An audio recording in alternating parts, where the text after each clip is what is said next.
Hi friends అందరికీ మీరందరూ ఎలా ఉన్నారు? నేనైతే చాలా బాగున్నాను. ఈరోజు వీడియో వచ్చేసి నేనైతే మీకు ఈరోజు కాళ్ళ షెర్వా ఎలా పెట్టాలి ఈజీగా ఈజీ ప్రాసెస్లో కుక్కర్లో ఎలా వండాలి ఎటువంటి హడావిడి లేకుండా హాఫ్ అన్ అవర్లో అయిపోయే కర్రీ అయితే నేను చూపిస్తాను. వంట నేర్చుకునే వాళ్ళకి అలాగే బ్యాచిలర్స్కి చాలా బాగా యూజ్ అవుతుంది అనమాట. టేస్ట్ వచ్చేసి చాలా బాగుంటుంది. నేను లాస్ట్ టైం న్యూ ఇయర్కి కాళ్ళు తలకాయ తీసుకున్నాను. అంటే న్యూ ఇయర్కి కాళ్ళు తలకాయ తీసుకున్నాను. న్యూ ఇయర్కి ఏమో తలకాయ వండుకున్నాను. ఇప్పుడైతే కాళ్ళు ఫ్రిడ్జ్లో పెట్టి తీసి ఈరోజు వండుతున్నాను అనమాట. కాళ్ళు ఎలా వండాలి ఏంటి అని చెప్పేసి మీకైతే ఫుల్ ప్రాసెస్ చూపిస్తాను. కంపల్సరీ చూసేయండి. అలాగే నా వీడియో కనుక నచ్చినట్లయితే లైక్ చేయండి ప్లీజ్ అండి. సబ్స్క్రైబ్ చేసుకోండి. చిన్న లైక్ చేయండి. మీరు లైక్ చేస్తే నా వీడియో ఇంకొకరికి వెళ్తుంది అనమాట. ముందుగానే నేను కర్రీ కోసం ఇవన్నీ ప్రిపేర్ చేసి పెట్టుకున్నాను. పచ్చిమిర్చి అండ్ ఉల్లిపాయ తరిగి పెట్టుకున్నాను. టమాటా కూడా తీసుకున్నాను. పండు టమాటా ఒకటే వేస్తున్నాను. ఇవైతే ఫ్రిడ్జ్ లో నుంచి తీసాను అనమాట. ఇవి కూడా కూలింగ్ పోయాయి. మొత్తం గడ్డంతా విడిపోయింది. కొంచెం పెరుగు మీద మేగడేస్తాను అనమాట. మీకు పెరుగు అంతా వెళ్ళటం కోసం బాక్స్ చూపిస్తున్నాను. ఇంగ్రీడియంట్స్ ఇవే అనమాట. ముందుగానే అల్లం వెల్లిపాయ పేస్ట్ కూడా నూరు పెట్టేసుకున్నాను. అల్లం వెల్లిపాయ పేస్ట్ అలాగే ఒక కొంచెం ఇంత సైజు ఉల్లిపాయని సగం ఏమో ఇలా ముక్కలు కట్ చేసుకున్నాను. ఇంకో సగం ఏమో ఇలా మిక్సీలో వేసుకున్నాను అనమాట. అల్లం వెల్లిపాయ పేస్ట్తో పాటు అలాగే చిన్న కొబ్బరి ముక్క కూడా మిక్సీ పట్టుకున్నాను నేను. ఓకేనా, ప్రాసెస్ చూపిస్తాను చూడండి. ఇలాంటి నాన్ వెజ్ కర్రీస్లోకి పల్లి నూనె ఉంటే బాగుంటుందండి. పల్లి నూనె ఉంటే ఇంకా టేస్ట్ ఇంకా చాలా బాగా వస్తుంది. నేనైతే ప్రస్తుతానికి నార్మల్ నేను డైలీ యూజ్ చేసే ఆయిల్ యూజ్ చేస్తున్నాను. మీరు ఇంట్లో పల్లి నూనె ఉంటే కనుక పల్లి నూనెతో చేసుకోండి. నాన్ వెజ్ కర్రీ ఏదైనా సరే పల్లి నూనెతో చేసుకుంటే మీకైతే టేస్ట్ బాగా వస్తుంది అనమాట. 2.5 స్పూన్స్ అయితే ఆయిల్ తీసుకున్నాను నేను. ఆయిల్ అయితే హీట్ అయిపోయింది. మనం కట్ చేసుకున్న ఆనియన్స్ అండ్ పచ్చిమిర్చి వేస్తున్నా. ఇప్పుడు ఇవి చారు కదా, చారులోకి ఆనియన్స్ ఫ్రై అవసరం లేదు. మగ్గితే సరిపోతుంది అనమాట సాఫ్ట్గా. ఇక ఆనియన్స్ అయితే మగ్గాయి. నేను ఇప్పుడు ముందుగా చేసుకున్న అల్లం వెల్లిపాయ పేస్ట్ అండ్ అలాగే కొబ్బరి, ఒక బద్ద ఉల్లిపాయ మిక్సీ పట్టానని చెప్పాను కదా, ఆ పేస్ట్ అయితే వేసుకుంటున్నాను. ఒక బద్ద ఉల్లిపాయ ఎందుకు మిక్సీ పట్టానంటే కొంచెం గ్రేవీ కింద పనికొస్తుంది అని చెప్పేసి నేనైతే మిక్సీ పట్టుకున్నాను. ఇది మంచిగా పచ్చి స్మెల్ పోయేంత వరకు ఫ్రై చేసుకోవాలన్నమాట.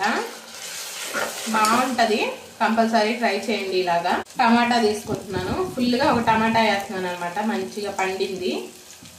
ఊరికనే మగ్గిపోతాయండి ఇలా మంచిగా పండినవి. పండు టమాటా తీసుకుంటే మీకు గుజ్జు బాగుంటుంది టేస్ట్గా.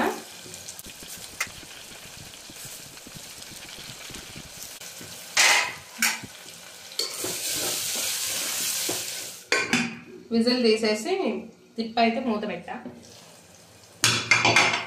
చూడండి, టమాటా అయితే మంచి సాఫ్ట్ మీగడ అయితే వేస్తున్నాను. మీగడ వేసి 1 స్పూన్ కానీ 2 స్పూన్స్ కానీ పెరిగేస్తాను. మీగడ వచ్చింది, 1 స్పూన్ పెరిగేసాను.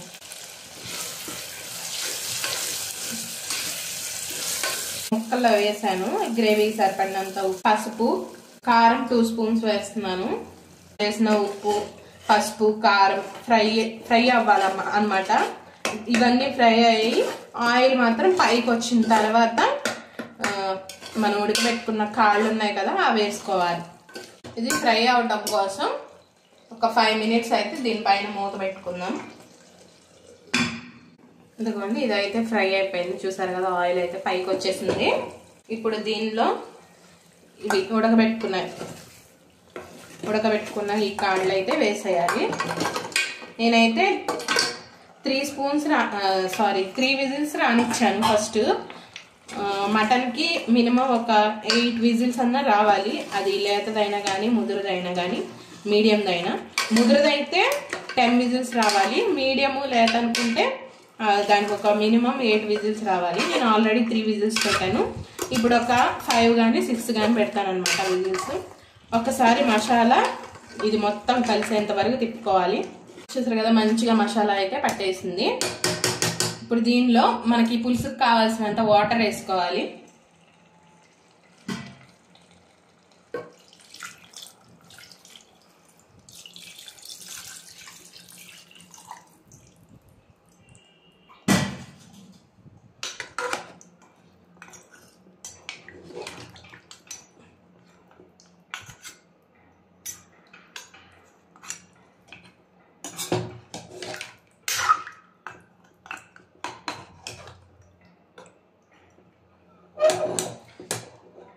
ఇప్పుడు దీని మీద కుక్కర్ మూత పెట్టేసుకోవడమే. ఉప్పు చూసుకోండి, ఈ స్టేజ్లోనే ఉప్పు చూసుకుంటే చారు అనేది మీకు తెలిసిపోతుంది ఉప్పు సరిపోతుందో లేదో.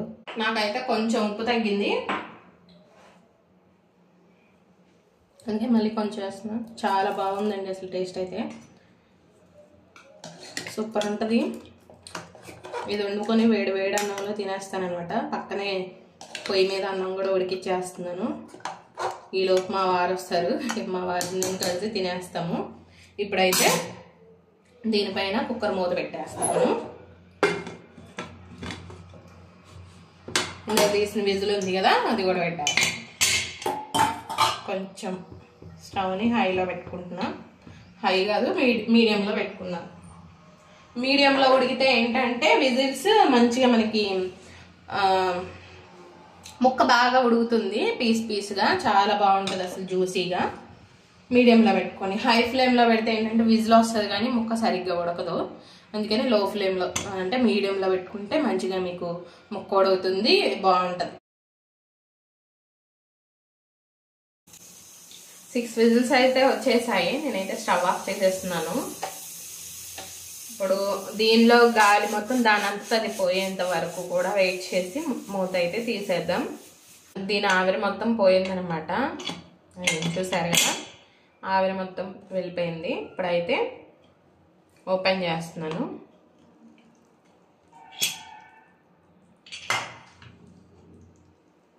చూపిస్తాను చూడండి.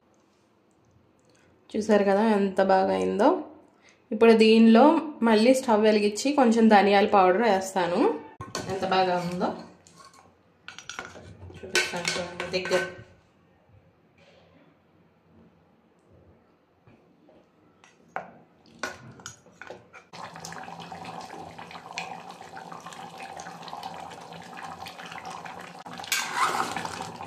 ఇంతేనండి. ఈ పులుసు ఇలాగే ఉంచేసుకుంటే తినడానికి బాగుంటుంది. నేనైతే స్టవ్ అయితే ఆఫ్ చేసేస్తాను. చూసారు కదా, ఈ కర్రీలో అయితే నేనేం మసాలాలు వేయలేదు, లాస్ట్లో ధనియాల మసాలా మాత్రమే వేసాను.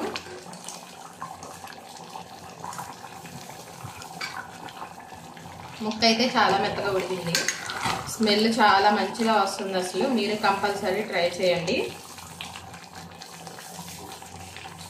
చూసారు కదా, దీంతో పాటు తలకాయ కూడా తీసుకొచ్చామండి. ఆ కర్రీ కూడా నేను ఆల్రెడీ పోస్ట్ చేసాను, న్యూ ఇయర్ ఫస్ట్గా అయితే నేను పోస్ట్ చేశాను. అది కూడా చూడండి కంపల్సరీ, అది కూడా ఇదే ప్రాసెస్లో చాలా బాగా చేశాను. ఈ కర్రీ అయితే ఆఫ్ చేసేస్తున్నాను.